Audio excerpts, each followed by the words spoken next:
Vamos al libro de Primera de Samuel. Primera Samuel.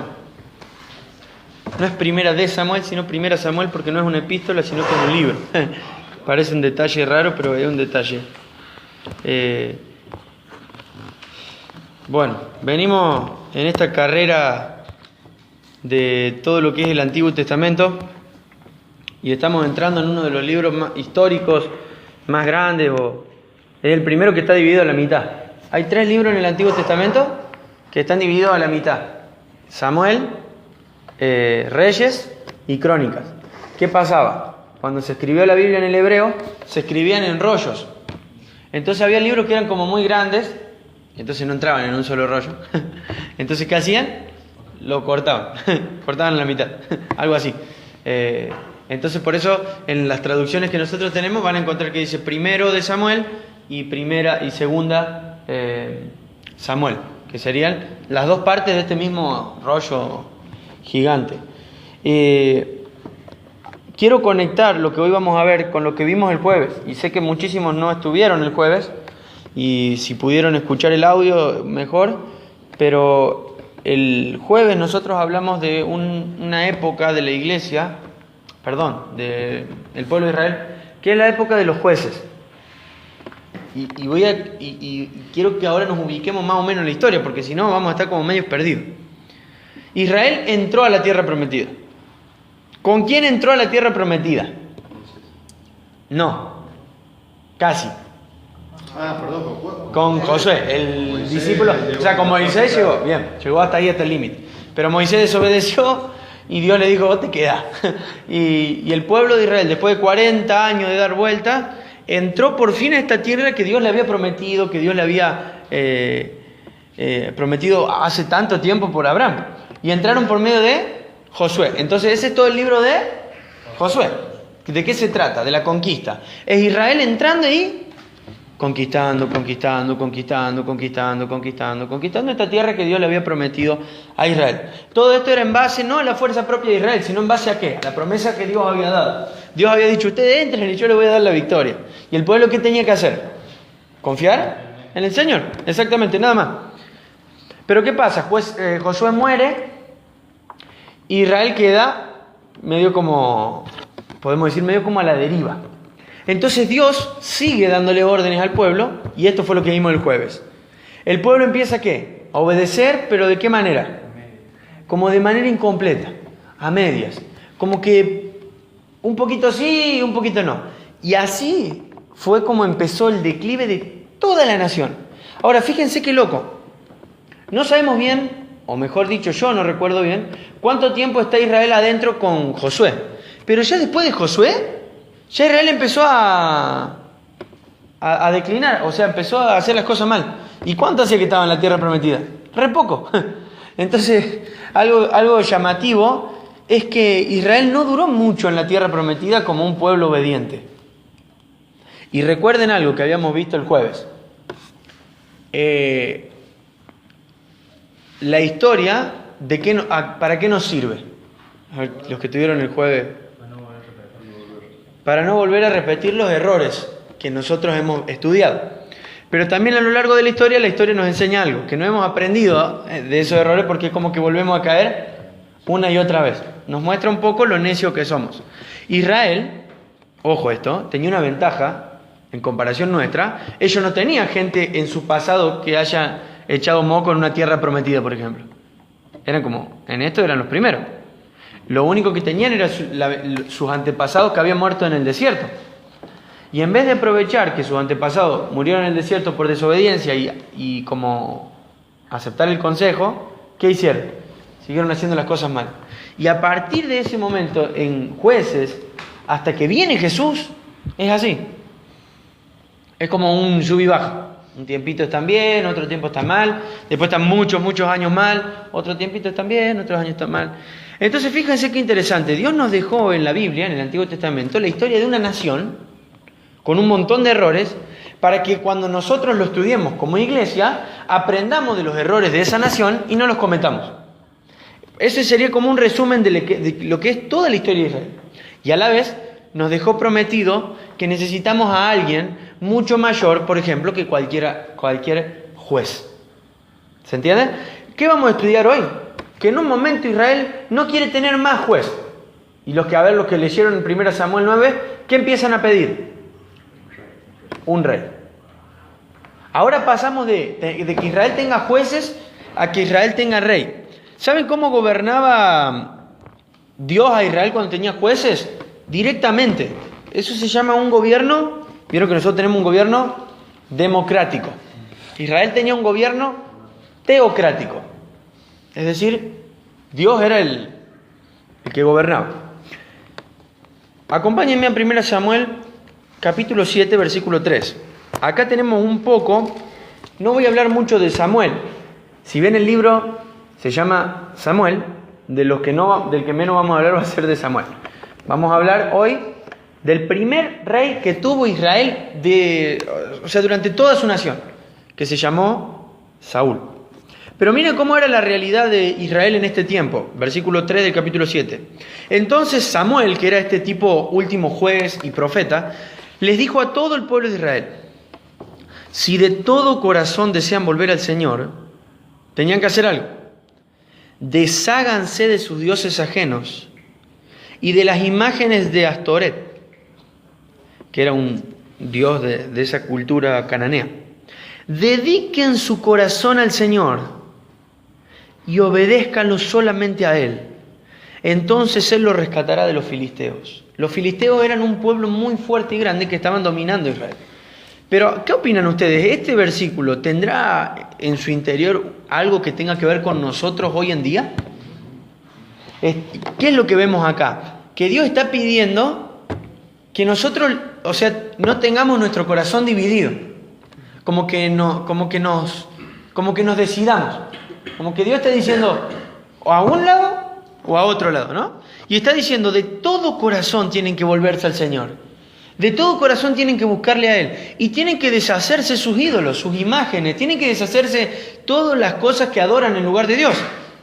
Y tienen que dedicarle su corazón al Señor y obedecerlo solamente a Él. Este era el mandamiento que Dios le había dado al pueblo de Israel. Ahora, capítulo 8. Vamos a ver cómo reacciona un poco el pueblo frente a este. El capítulo 8 es corto, así que lo voy a leer entero. 1 Samuel 8. Cuando Samuel envejeció, nombró a sus hijos como jueces de Israel: Joel y Abías, sus hijos mayores. Establecieron su corte en Beerseba. Pero ellos no eran como su padre, porque codiciaban el dinero, aceptaban sobornos y pervertían la justicia. Imagínense si los jueces, que eran los mejorcitos, era esto, imagínense cómo era el pueblo. ¿Cómo eran estos últimos jueces, los hijos de Samuel? ¿Codiciosos? Aceptaban el soborno y estaban completamente en contra de lo que era la justicia, o sea, una vida totalmente corrupta. Así era el pueblo de Israel. Ahora, ¿creen que este había sido el plan de Dios para Israel? ¿Estará cerca del plan de Dios para Israel esto? Yo creo que no sé si no nos encontramos como en el momento más lejos de la época de Israel. Si ustedes leen el libro de Jueces entero, Jueces es como que va así, en bajada. ¿Saben cuál fue una de las últimas historias de Jueces? Se las cuento así rápida y está en la Biblia. Un hombre que entregó a su mujer para que la violen toda la noche y después de violarla la cortó él en 12 pedazos y la repartió a las 12 tribus de Israel. Eso que les cuento está en el último capítulo del libro de Jueces, que parece algo completo, como no sé, como una película de terror. Eso está en eso pasó en el pueblo de Dios. Un hombre que estaba con lo que iba a ser su mujer, fue perseguido por una tribu porque había un lío bárbaro, y dice que él se encerró y la empujó a la mujer afuera para salvar su propia vida. Y esta pandilla dice que durante toda la noche violó a la mujer y la dejó tirada afuera a la puerta. Y este hombre salió y cuando la vio cortó a la mujer en 12 pedazos y la repartió en la tribu. Yo sé que si yo se les hubiera contado esta historia, sin decirles que estaba en la Biblia, no les parecería raro que esté en la Biblia. Sí. Bueno, así era el Estado de Israel. Era un desastre. Era una perversión total. Total. Cada uno, así termina Jueces, ¿se acuerdan? No había rey y cada uno hacía lo que se le daba la gana. Y decíamos esto, es importante estudiar la historia de Israel porque es una imagen de lo que muchas veces es el pueblo de Dios. Es una imagen de lo que muchas veces es la iglesia. Y nosotros estudiamos en el Antiguo Testamento desde que estamos viendo esto del tabernáculo, que Dios es un Dios ¿qué? Santo, santo, santo. Un Dios que no juega con el pecado, un Dios que pide seriedad frente a su palabra, frente a su servicio. Entonces, ahora tenemos jueces que codiciaban. Esto es como si fueran pastores. Cuando nosotros leemos Jueces, imagínense en un pastor, porque eran los que guiaban al pueblo. Cualquier parecido con la realidad creo que es pura coincidencia, ¿no? Sobornaban, codiciaban el dinero. ¿Habrá pastores así? Y odian la justicia. De la misma manera que Israel, hoy en día es la iglesia muchas veces. Y al estudiar nosotros, porque podemos decir, ¿qué provecho puedo sacar a lo mejor de estudiar la historia de Israel? ¿Qué? ¿Hacerme más inteligente? No, el provecho que sacamos es que estudiamos sus errores para no cometerlos de vuelta. Porque si nosotros evitamos estos errores, podemos ser una iglesia santa, justa y sin mancha, que es lo que no era Israel. ¿Se entiende? Versículo 4. Finalmente todos los ancianos de Israel se reunieron en Ramá para hablar del asunto con Samuel. ¿Quiénes eran los dos pervertidos? ¿Eran dos hijos de quién? De Samuel, el gran profeta. ¿Ven que tampoco tiene mucho que ver a veces cómo es tu padre? ¿Ven que la relación con Dios es personal? Es personal. ¿Se acuerdan quiénes fueron los dos que murieron por ofrecer fuego extraño en el tabernáculo? ¿Algunos se acuerdan de quién eran hijos? Eran de Aarón. ¿Y quién era Aarón? Aarón era el hermano de Moisés, el sumo sacerdote. ¿Ven? Dos hijos de un gran grosso espiritualmente, un desastre. Dos hijos de un gran grosso espiritualmente como Samuel, un desastre. La relación con el Señor es personal. Nuestra dedicación a Él es personal. No depende de, bueno, mi papá es, qué sé yo, no sé, es pastor de una iglesia. Estoy salvado espiritualmente. No tiene nada que ver. Dice el versículo 5 que la gente se juntó y le dicen a Samuel, mirá Samuel, le dijeron, ya eres anciano y tus hijos no son como tú. Danos un rey para que nos juzgue, así como lo tienen las demás naciones. Hasta ahí. Acá comienza el problema. Ahora, escuchen esto porque es importante. El problema de Israel no fue que quiso tener un rey. De hecho, en los libros del Pentateuco, los 5 primeros, ya había órdenes de cómo debía ser un rey. ¿Cuál fue el problema? A ver quién se da cuenta. Está en este versículo. No necesariamente. ¿Cuál fue el problema, el pecado grande que podemos encontrar en el versículo 5? Tampoco. Que los ricos no siguen el templo. Tampoco. Que se lo pidieron a Dios. Tampoco. ¿Qué quieren hacer lo que hacen las demás naciones? Este es el problema. Ese es el pecado. ¿Se dan cuenta que ellos lo que quieren hacer es imitar a las demás naciones? ¿Y a qué estaban llamadas a imitar? ¿A qué imagen tenían que reflejar? La de Dios. Y ellos no hay problema que quieran un rey. De hecho, Dios ya había profetizado que iba a venir rey. El problema no es que querían un rey. El problema es que querían un rey como las demás naciones. ¿Y saben lo que va a hacer Dios? Les va a contestar su oración. Y Saúl, que va a ser el primer rey, va a ser exactamente igual a las demás naciones. Va a ser un desastre. Acá está el problema. El problema no es cuando yo quiero un rey.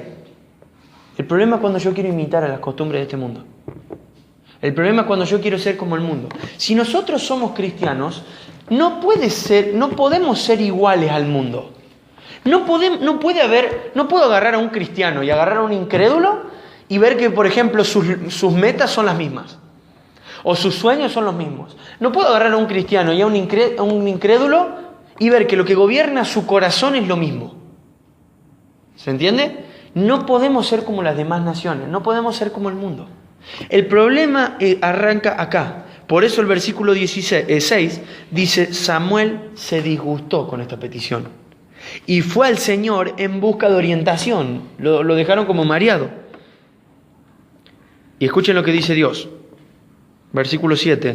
Haz todo lo que te digan, le respondió el Señor, porque me están rechazando a mí y no a ti.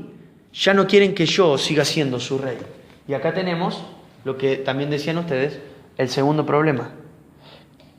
Que no querían avalar o no querían aceptar las órdenes de Dios. Querían un rey, pero no un rey conforme a la voluntad de Dios. Querían un rey conforme a la voluntad de las naciones. Querían un rey que los gobierne, pero que los gobierne como el mundo gobernaba las otras naciones. Es como que digan, es como que estén diciendo, queremos un faraón, como el que estaba cuando estábamos en Egipto. ¿Se entiende? Cuando yo entro a una iglesia, cuando yo me convierto en cristiano, cuando yo me convierto en miembro de la familia de Dios, en hijo de Dios, yo no puedo seguir queriendo que me gobiernen o que mi estilo de vida sea como la del mundo. Yo tengo que entender esto. Yo ahora soy un hijo de Dios. Con algunos chicos estudiábamos hace poco una frase muy interesante que dice así, escuchen, nosotros no nos unimos a una iglesia, nos sometemos a una iglesia.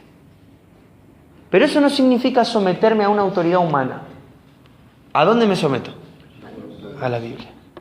¿Se entiende? No es que me uno a una iglesia, me someto. ¿Y qué significa? Que acepto las condiciones de ser cristiano.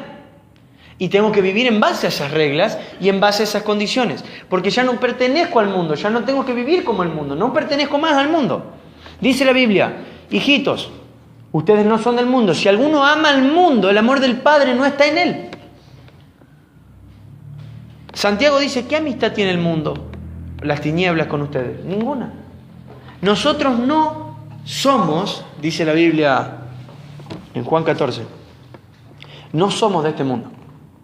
Y no podemos vivir exactamente igual. Obviamente, vamos a tener un trabajo como lo tiene la gente de este mundo. Obvio. Vamos a poder formar una familia como la forma cualquier familia de este mundo. ¿Vamos a poder hacer un deporte? Sí, como lo hace cualquiera de este mundo. Podemos salir a correr como cualquiera de este mundo. Podemos tener un hobby, una recreación como cualquiera. Yo no me estoy refiriendo a eso. Me estoy refiriendo a qué ocupa el primer lugar de tu corazón. ¿Se entiende? No puede ser igual al del mundo. No podemos tener los mismos anhelos y sueños, porque para nosotros hay un cielo. Y si para nosotros hay un cielo, entonces algo tiene que cambiar en la tierra. La manera de ver el cielo tiene que cambiar nuestra manera de ver la tierra. No podemos vivir igual, no podemos querer ser como las naciones. No podemos. Esto es una enseñanza que no está acá en 1 Samuel, está en toda la Biblia. Dios llamó a un pueblo para que no sea como el mundo. Y acá Israel está buscando ser como el mundo. Y Samuel se lamenta. Y Samuel no solamente se lamenta. Va a Dios y le dice, Dios, no tengo ni idea qué hacer. Estoy desorientado. Y Dios le dice, haz todo lo que te digan, porque me están rechazando a mí no me quieren como rey. Qué feo es tener gente dentro de una iglesia que no quieran a Dios como rey. ¿No les parece? ¿A qué puede aspirar una iglesia así? ¿A dónde puede llegar? A nada. A vivir conforme a este mundo. Y tenemos que crear alguna actividad conforme a la actividad de este mundo para poder mantenerla, porque no queremos a Dios como rey. No tenemos que rechazar el gobierno de Dios. Dios es nuestro rey. Y eso es lo que profetizamos o proclamamos cuando decimos que somos cristianos. Que Dios es nuestro rey. Versículo 8. Desde que los saqué de Egipto, me han abandonado continuamente y han seguido a sus dioses. Y ahora te tratan a ti de la misma manera. Haz lo que te pidan, pero adviérteles seriamente acerca de la manera que reinará sobre ellos un rey. ¿Cómo lo ven a Dios en este pasaje? ¿Cómo lo verías? Triste. ¿Sí? ¿Qué más? Cansado. ¿Qué más? Yo lo veo como frustrado también. Decepcionado, resignado. Sabemos que Dios... rechazado, ¿sí? Abandonado.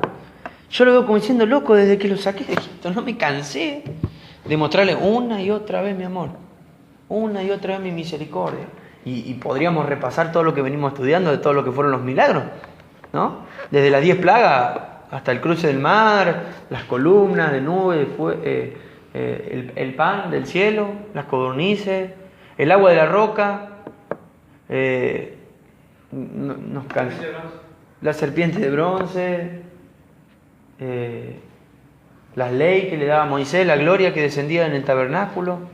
Una y otra vez Dios mostrando su misericordia, y ahora encima dándoles por medio de Josué también la victoria sobre sus enemigos, y después por medio de los jueces también dándole la victoria.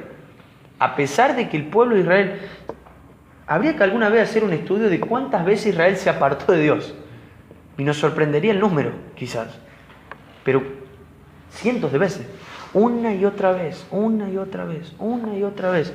Y ahora queremos ser, imagínense lo que suena esto en el corazón de Dios, ¿no? Queremos ser como las demás naciones.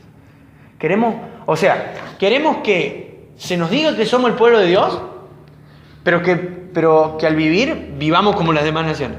¿Ven? ¿Entienden? Como que quieren estar de los dos lados. O sea, que se nos diga que somos el pueblo de Dios, el pueblo donde se le dio la ley, el pueblo donde está el templo, el pueblo donde nosotros tenemos los profetas que reciben inspiración divina, pero también queremos vivir como las demás naciones. Qué triste es cuando pasa esto dentro de una iglesia, cuando abandonamos el gobierno de la palabra de Dios, por ejemplo. De decir, no estoy leyendo tanto la Biblia, no la tomo como la máxima autoridad de mi vida. No la tomo como la máxima regla en la cual yo me tengo que no mirar, sino someter. Y cuando alguno de nosotros no se somete a la Biblia, la iglesia no está sometida a la Biblia. Porque recuerden que la iglesia, ¿quiénes son? Somos todos. Y si hoy somos 20 y la mitad está sometida a la Biblia y la otra mitad no, la iglesia directamente no está sometida a la Biblia. Porque ya hay un grupo que no lo está haciendo. Es algo que tiene que ser buscado en conjunto, es algo que tiene que ser buscado en unidad. Entonces podemos ver a Dios, como dicen ustedes, triste, angustiado, y pasará lo mismo con nosotros, ¿no? Imagínense Dios viéndonos una semana sin leer la Biblia, diciendo no sé qué más hacer, porque realmente les he mostrado la cruz, he enviado a mi hijo a morir por ustedes, he dado todo lo que yo tenía, lo más precioso del cielo, ya se los di. Hemos estudiado que Él nos ha dado y nos ha regalado a Cristo. Y podemos ver a un Dios que muchas veces está igual frente a nosotros, o frente a nuestra realidad diaria, ¿no? Un Dios que se lamenta. Dice el versículo 10. Leo de vuelta el 9, porque hay algo importante también ahí. Dice, haz lo que te pidan, pero, escuchen esto, adviértanles seriamente acerca de la manera en que reinará sobre ellos un rey. Como diciendo, les doy esto porque es lo que su corazón perverso desea, pero atiéndanse a las consecuencias. Hay un predicador que dice esto, escuchen qué interesante, dice, lo peor que puede hacer Dios es concederte tus deseos.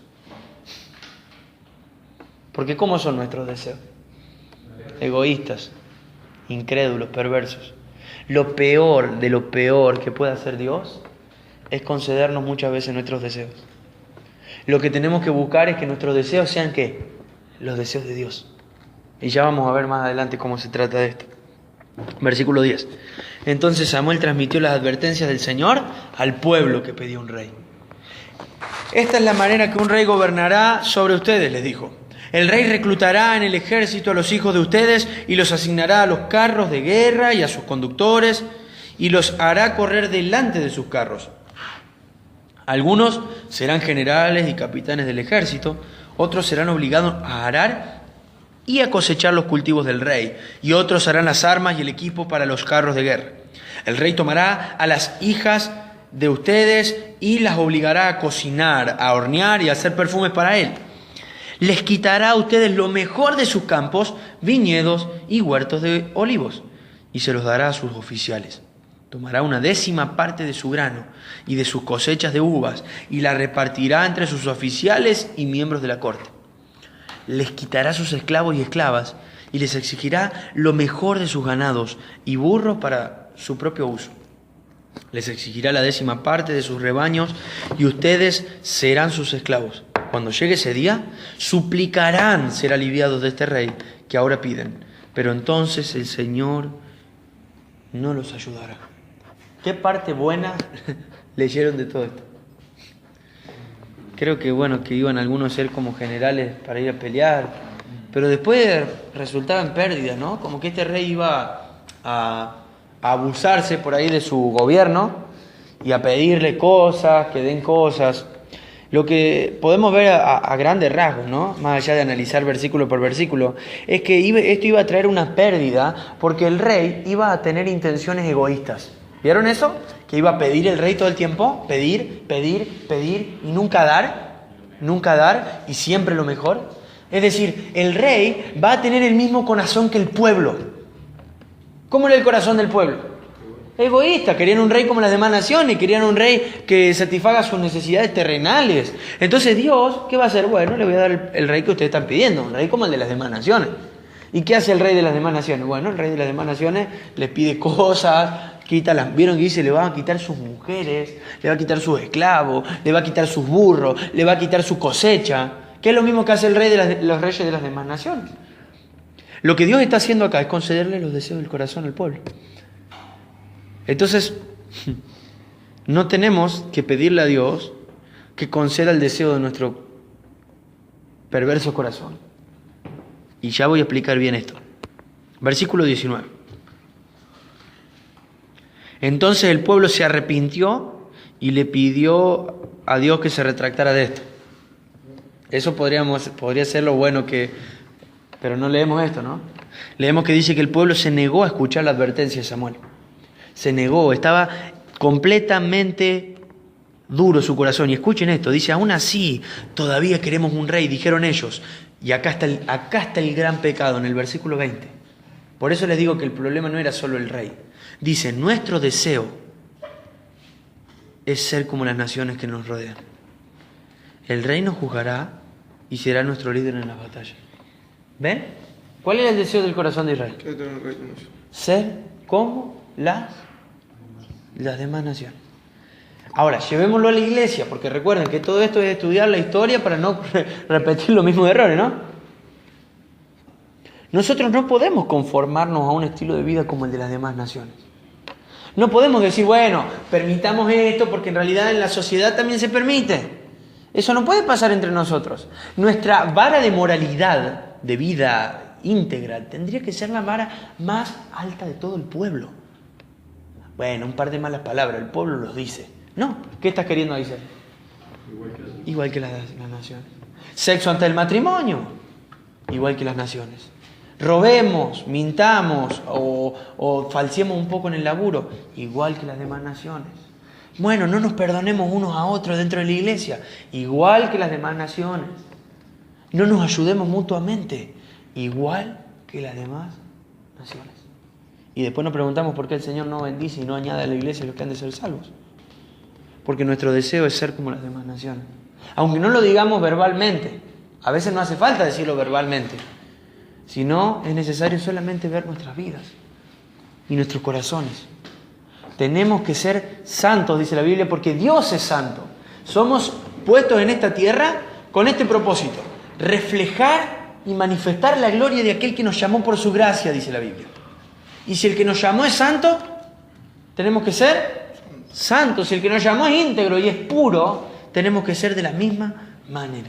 Obviamente estoy hablando de algo que parece imposible, pero el Señor nos ha dado su espíritu para esto.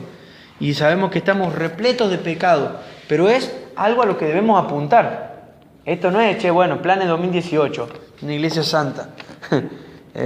No, tenemos que crecer en esto y si ustedes sienten que esto no lo han alcanzado, tampoco es un motivo para decir no vengo más ni desanimarse, sino que es algo a lo cual tenemos que ayudarnos y aspirar mutuamente y que con el correr de los años esto sea un crecimiento.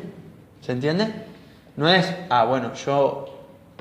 yo no soy lo suficientemente santo como para esta iglesia. Eso no, ¿se entiende? Es algo a lo cual debemos aspirar. Y tenemos que también crecer en misericordia unos a otros y en paciencia. Pero a la vez, es como que son las dos cosas, ¿no? Pero a la vez tampoco tenemos que ser flexibles con el pecado. Tenemos que amarnos como somos, pero si nos amamos como somos, tenemos que alentarnos a no seguir como somos. Y no tenemos que ser como las demás naciones, no tenemos que ser como los demás pueblos, no tenemos que ser como las familias que no tienen a Dios. Tiene que haber una diferencia. porque Dios reina en nuestro corazón. Si el Espíritu Santo vive dentro nuestro, tiene que sí o sí haber una diferencia. Y nuestro deseo de nuestro corazón tiene que ser distinto, sí o sí. En el campamento de jóvenes hemos hablado un montón de esto y creo que no sé por qué caemos siempre en lo mismo, ¿no? Pero es esto, nuestro corazón tiene que ser distinto. Nuestros deseos tienen que ser distintos. La motivación de nuestro corazón tiene que ser distinta. Versículo 21. Así que Samuel le repitió al Señor lo que el pueblo le dijo. Y el Señor respondió: haz lo que te pidan y dales un rey. Entonces Samuel estuvo de acuerdo y los envió a sus casas.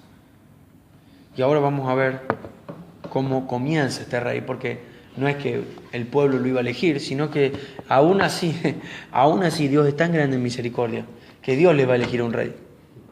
Versículo 1 del capítulo 9. Había un hombre rico e influyente llamado Cis, de la tribu de Benjamín. Versículo 2, saltéense eso. Su hijo Saúl era el hombre más apuesto en Israel. Saúl tenía toda la facha. Era tan alto que los demás apenas le llegaban a los hombros. Imagínense lo que había sido Saúl. Era como Peter Languila, pero fachero y trabado. Altísimo. Imagínense que le sacarle una cabeza, pero a toda una nación. Altísimo el guaso. Y bailaba igual. Pero dice que era, lo loco es que dice que era el hombre más apuesto de la nación. No dice, era un tipo con facha. Dice, era el más fachero, así como Axel.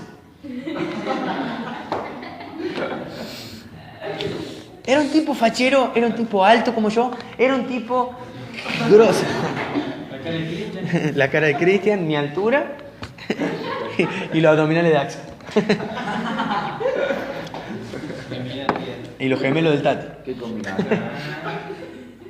Era una persona completamente apuesta. Su padre dice que era rico y como una persona muy influyente. O sea, no era cualquier cosa, no venía de cualquier familia. El tipo era alto, el tipo era fachero. La gente le llegaba a los hombros, terrible. Versículo 3. Sí. Dice, cierto día los burros de Cis, burros de verdad, ¿no?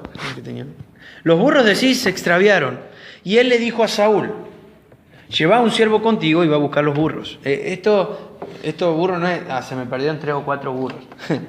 Esto representaba gran parte muchas veces de la riqueza de un hombre.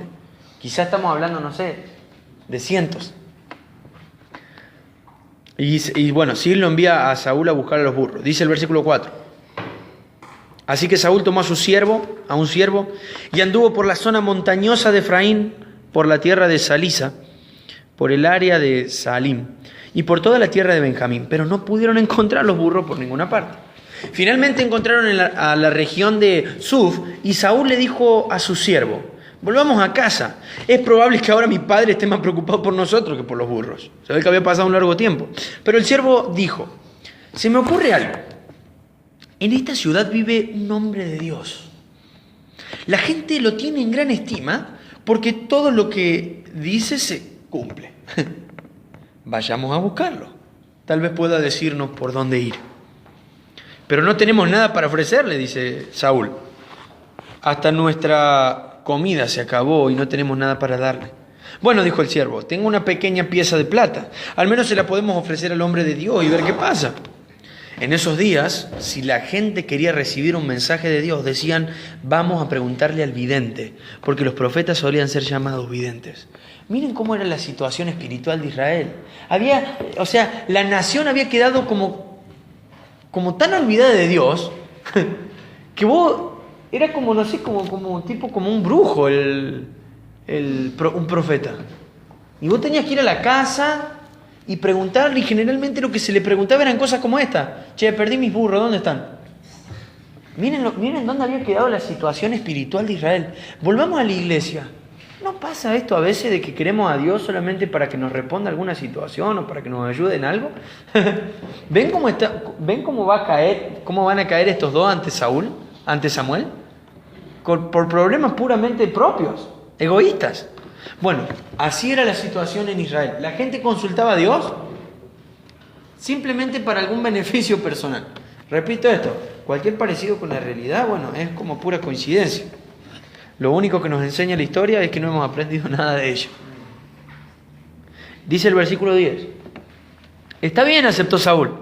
Hagamos el intento. Así que, bueno, se encaminaron hacia la ciudad donde vivía el hombre de Dios. Qué poca estima, ¿no? Un hombre de Dios y solamente se le consultaba para unos burros. Así que, versículo 11. Al ir subiendo la colina hacia la ciudad, se encontraron con unas jóvenes que salían a sacar agua. Entonces Saúl y su siervo le preguntaron, ¿se encuentra por aquí el vidente, el profeta? Sí, le contestaron, sigan por este camino. Él está junto a las puertas de la ciudad. Acaba de llegar para participar de un sacrificio público que se realizará arriba en el lugar de adoración. Se ve que había gente todavía que sacrificaba sus animales en perdón por los pecados. La adoración era muy escasa. Versículo 13. Apúrense para que lo puedan encontrar antes de que suba a comer. Los invitados no comenzarán a comer hasta que él llegue para bendecir los alimentos. De modo que llegaron a la ciudad y mientras entraban por las puertas, Samuel iba saliendo a ellos para subir al lugar de adoración. Acá hago un paréntesis. ¿Cuál era el lugar de adoración? ¿A qué se refería con el lugar de adoración? ¿Donde se ofrecía qué? El sacrificio. El sacrificio. Siempre la adoración está relacionada en toda la Biblia con un sacrificio. ¿Saben cuál es en el Antiguo Testamento el primer lugar donde se aparece esta mención de la palabra adoración? ¿Alguno sabe? No. O sea, en este sentido sí dice que Abel llevó a adorar. Pero la vez en la palabra adoración, la primera vez es cuando Abraham ofrece a su hijo Isaac en sacrificio. O en realidad no lo ofrece, Dios lo ofrenda antes. Pero siempre la palabra adoración, que es lo que Dios espera de nosotros, está relacionada con la palabra sacrificio. Y nosotros no tenemos que ser un sacrificio muerto porque Cristo fue sacrificado en la cruz por nosotros. ¿Qué dice Romanos? ¿Qué tenemos que ser? Un sacrificio vivo. O sea, un sacrificio continuo y constante, todos los días. Y un sacrificio es algo que cuesta o algo que no cuesta. Siempre es algo que cuesta. Versículo 15. Ahora bien, dice. Ahora bien. El Señor le había dicho a Samuel el día anterior. Volvemos como un día atrás. Y dice, mañana a esta hora, le dice Dios a Samuel, te enviaré a un hombre de la tierra de Benjamín. Úngelo para que sea el líder de mi pueblo Israel. Él lo librará de los filisteos, porque desde lo alto he mirado a mi pueblo con misericordia y he oído su clamor.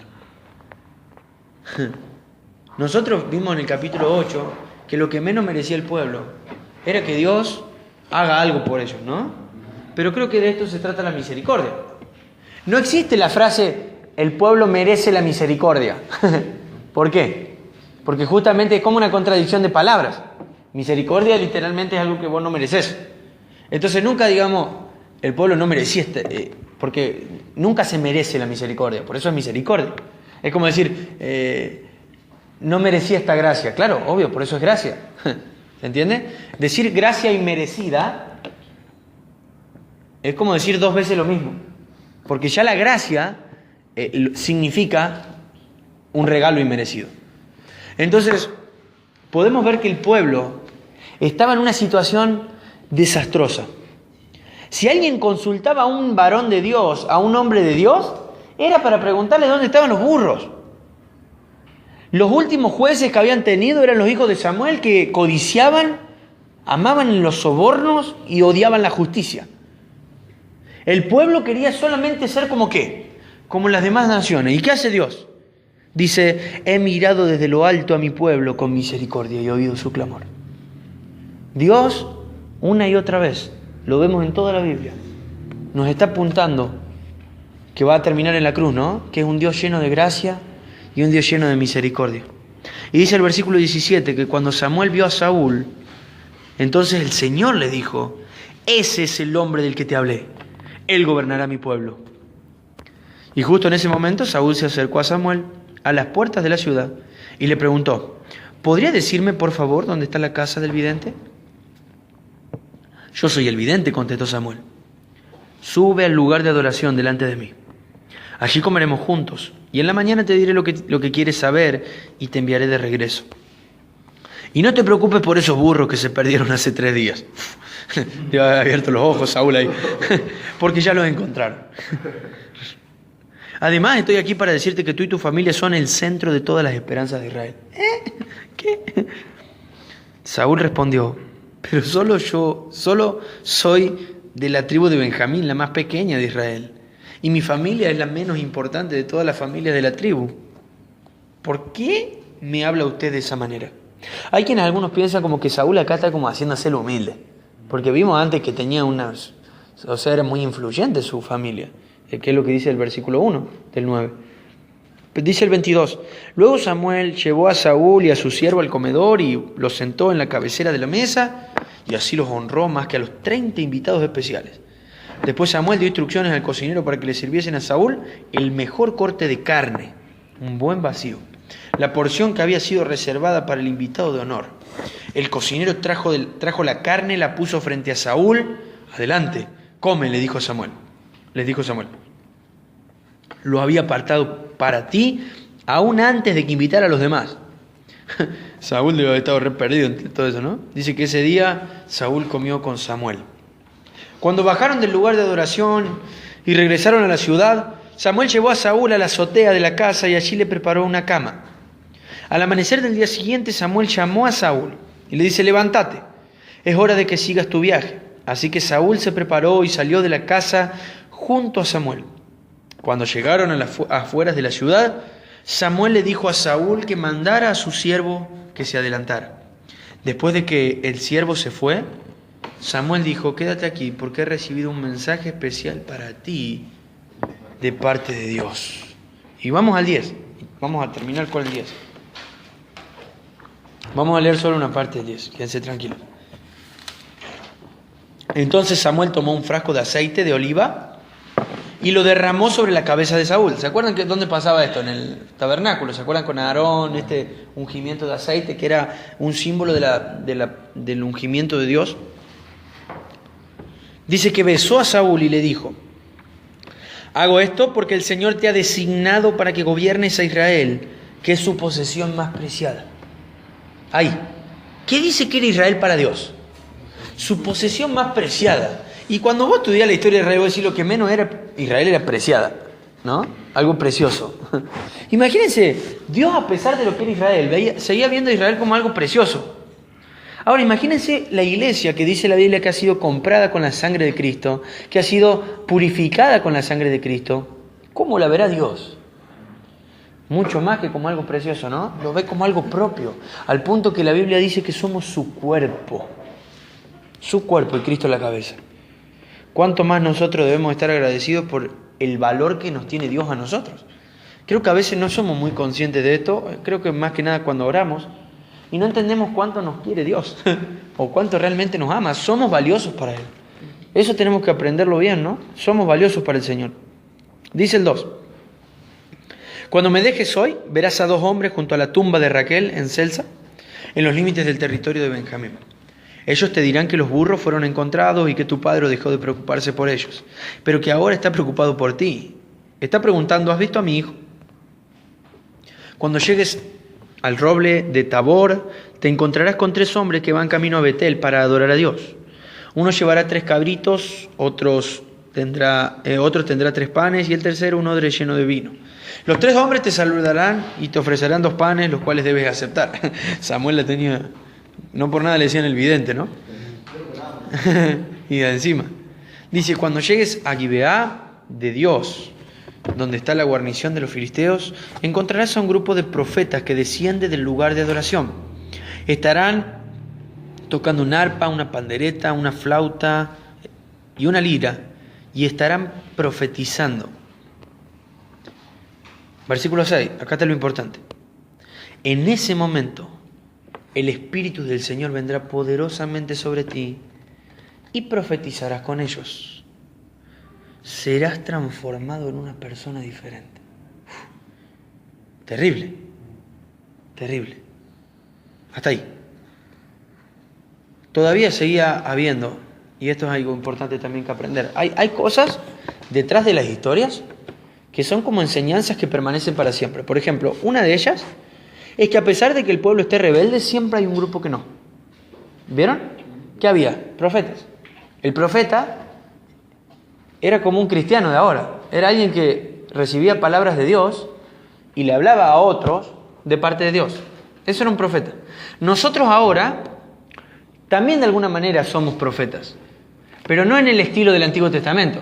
No es que alguno de nosotros va a decir, oh, Pancho, Dios me dijo que te diga que vos tenés que ir a tal lugar y hacer tal cosa. En ese sentido no.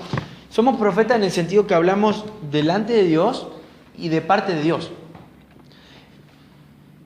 Esta es una enseñanza que vemos detrás de todo esto. Nosotros podemos permanecer firmes aunque el resto no.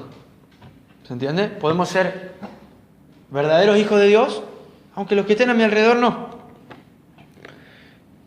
Segundo, necesitamos el Espíritu del Señor. ¿Vieron? Versículo 6. Dice, el Espíritu del Señor vendrá poderosamente sobre ti. Y acá quiero enseñar algo que pasaba con el Espíritu Santo en el Antiguo Testamento. En el Antiguo Testamento el Espíritu Santo no entraba en la vida de una persona y se quedaba para siempre, como lo hace cuando alguien acepta a Cristo. ¿Se entiende? Cuando alguien acepta a Cristo en su corazón, el Espíritu Santo, dice la Biblia, que es como un sello en nuestro corazón, que lo que va a hacer es hacernos más como Cristo y hacernos santos. No puede salir de nuestras vidas. Se viene a quedar para siempre. En el Antiguo Testamento no. En el Antiguo Testamento hay personas que, por ejemplo, recibían el poder del Espíritu Santo para una tarea especial. Eso pasaba mucho en Jueces. Y después, por ejemplo, no estaban más y terminaban su vida, pero un desastre. Esto no puede pasar en el cristianismo de actual. No puede pasar de Jesús para acá. Si yo veo a alguien que aparentemente manifestó el fruto del Espíritu Santo y después nunca más volvió a Cristo, no es que perdió el Espíritu Santo.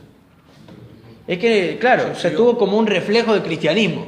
Se amoldó a algunas costumbres del cristiano, fue un poquito cariñoso con la gente o leyó un rato la Biblia. Una emoción. Nunca tuvo el Espíritu Santo. No es que lo tuvo y, aquella persona perdió el Espíritu Santo. No hay ningún versículo que apoye la idea de que podemos perder el Espíritu Santo en todo el Nuevo Testamento. Y los que hay están a favor de que una vez que el Señor nos salva, nos guarda para siempre. Pero no en el Antiguo Testamento. Ahora, tenemos que saber esto. La única manera de seguir verdaderamente a Dios es cuando Él nos llena poderosamente de su Espíritu. Lo podemos ver en este versículo, ¿no? Y lo segundo es que la manifestación de esto es que dice, y vas a profetizar con ellos. Lo que quiere decir esto es como que Saúl iba a hablar de parte de Dios, al igual que los profetas. ¿Se entiende? Entonces, lo primero es que tenemos que recibir su Espíritu, lo segundo es que hablamos de parte de Dios, y lo tercero, dice, serás transformado en una persona diferente. La otra traducción dice, serás como mudado en otro hombre. ¿Cuál es la enseñanza en eso? ¿Qué aprendemos? ¿Quién me lo puede explicar con sus palabras? Tiene una nueva vida. Una nueva vida. ¿Qué versículo les hace acordar del Nuevo Testamento? Si alguno está en Cristo, nueva criatura es. Dice, las cosas viejas ya pasaron. Ahora son todas hechas nuevas. Volvemos a lo que decíamos en el capítulo anterior. Cuando yo entrego mi vida al Señor y soy verdaderamente un hijo de Dios, no puedo vivir como las demás naciones. No puedo vivir como el mundo. Porque he sido transformado en un nuevo hombre. He sido radicalmente transformado en un nuevo hombre. Y miren, vamos ahí a Corintios. Vayan a...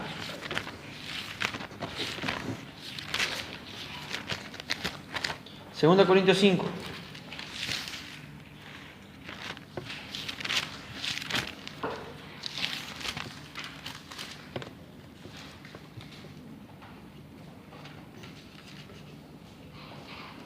Versículo 13 al versículo 17. Segunda Corintios 5, versículo 13 al 17. ¿Quién lo puede leer?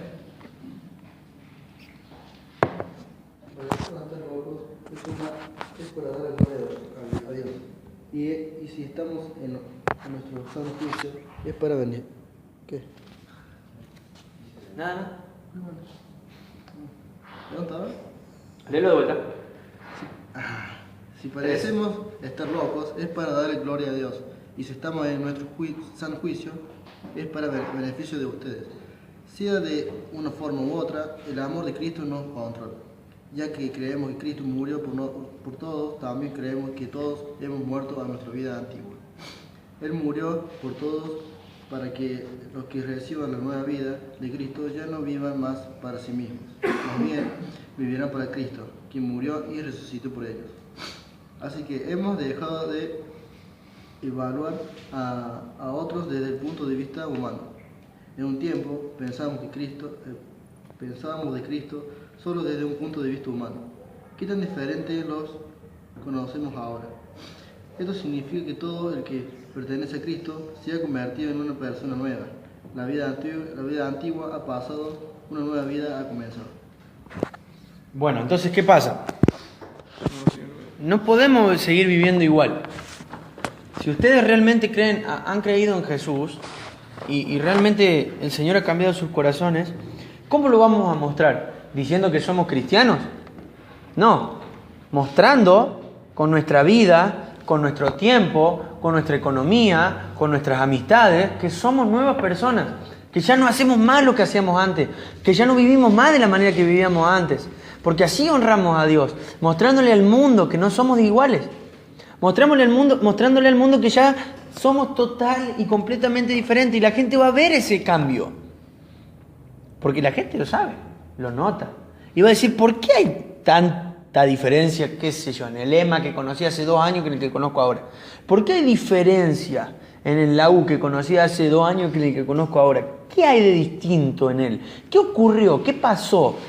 Y es que nosotros nos hemos transformado de muerte a vida, que hemos pasado de las tinieblas a la luz de Dios y ahora solamente vivimos para Él, enfocados en Él, centrados en Él, con la mirada en Él, deseando agradarle solamente a Él y no deseamos ser como las demás naciones.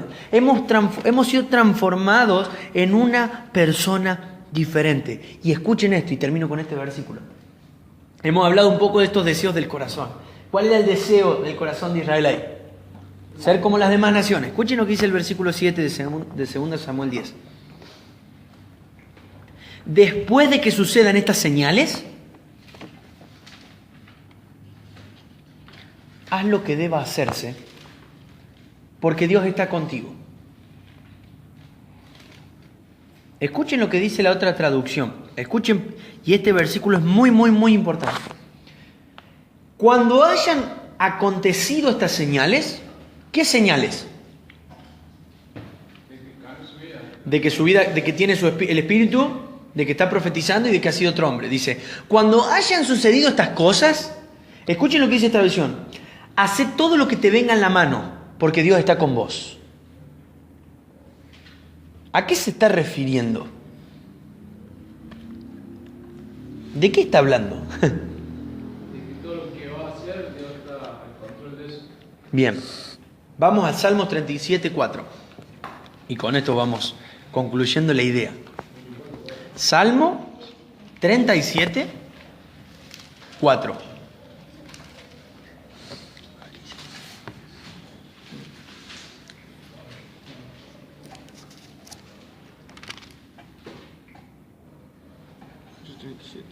No. ¿Quién lo puede leer bien fuerte?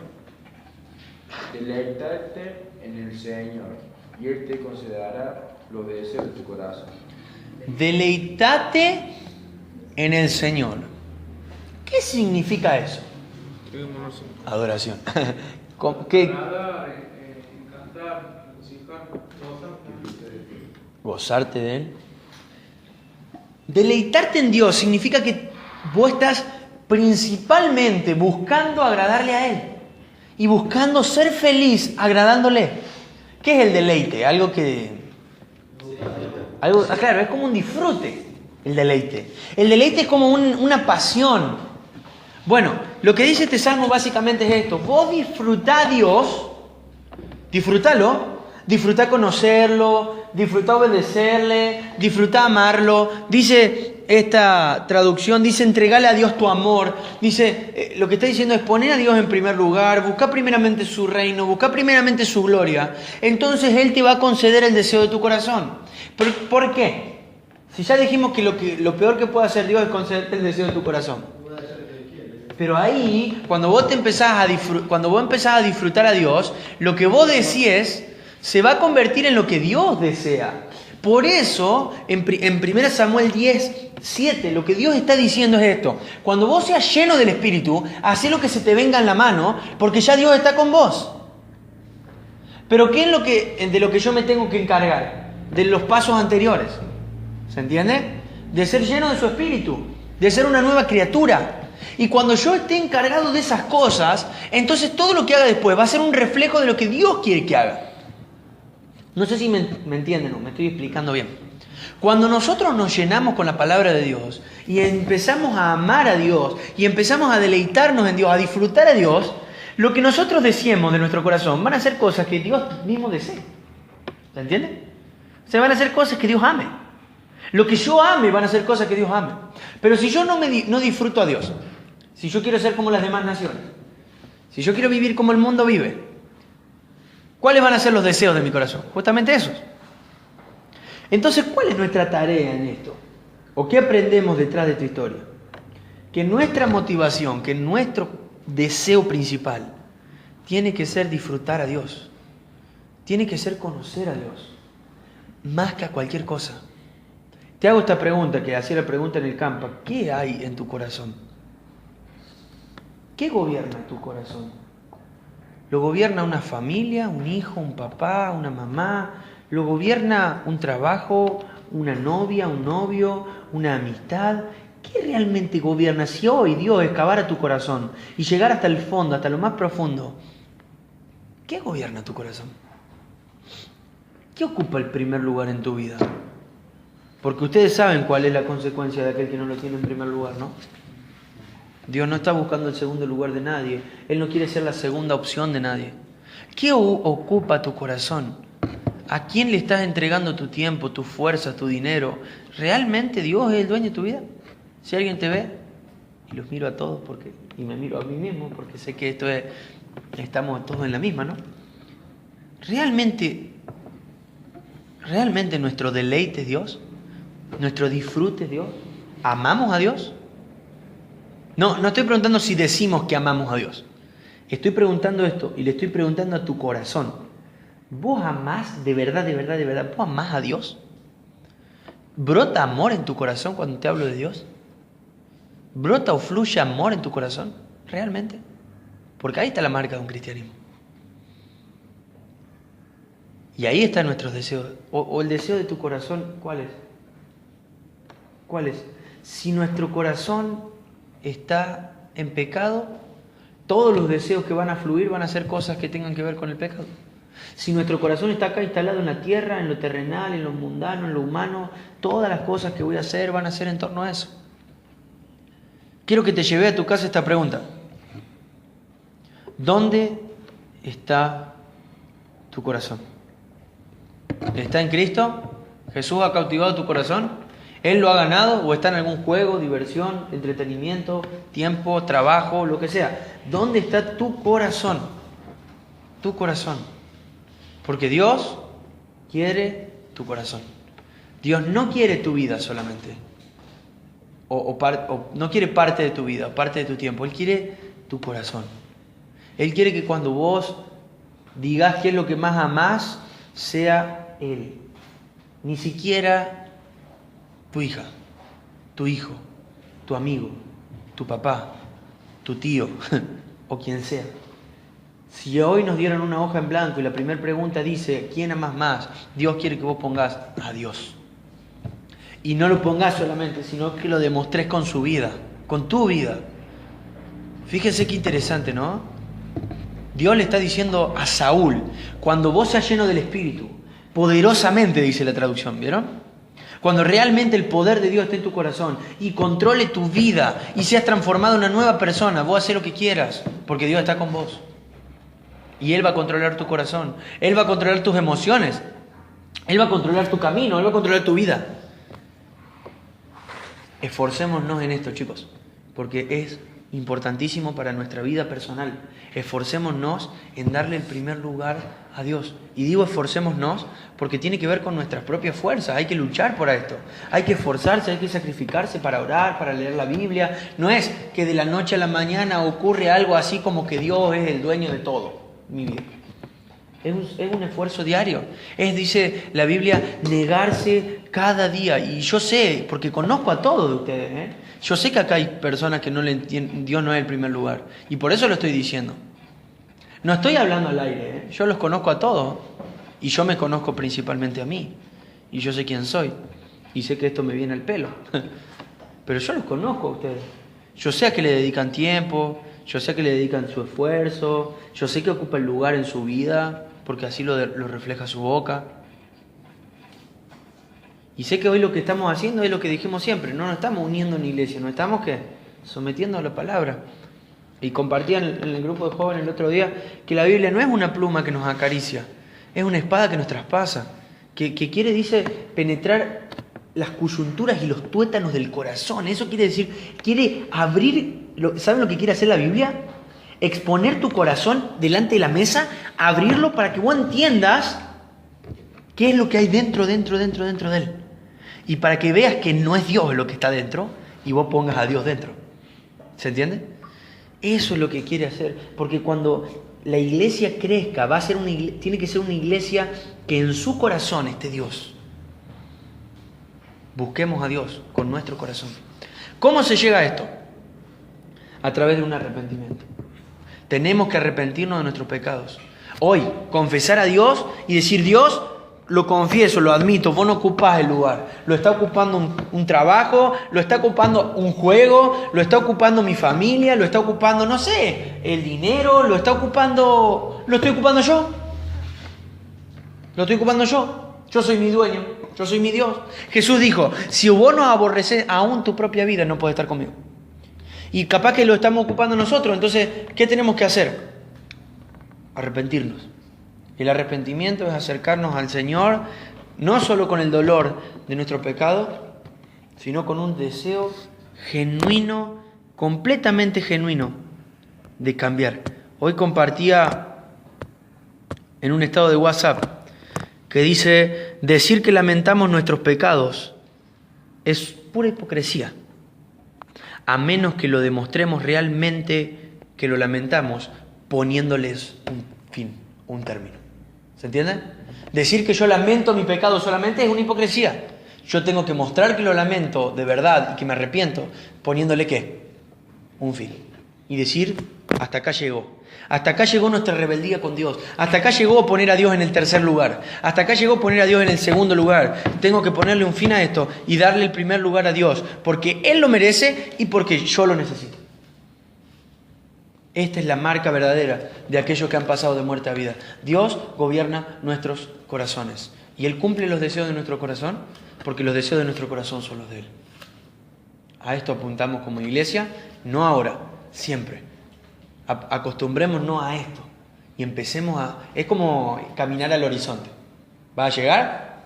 No, pero vas a avanzar. Y ahí es lo que vamos, avanzar en pos de esta misma dirección. ¿Qué buscamos como iglesia? Esto, que Dios sea el máximo disfrute y deleite de nuestras vidas. Y que disfrutemos obedecerle. Y que disfrutemos leer y estudiar su palabra. Que disfrutemos amarle. Que disfrutemos servirle a los otros. Que disfrutemos todo lo que Él nos pide. Y así Él va a ser mucho, mucho, mucho más glorificado. Bueno, vamos a orar. Terminamos.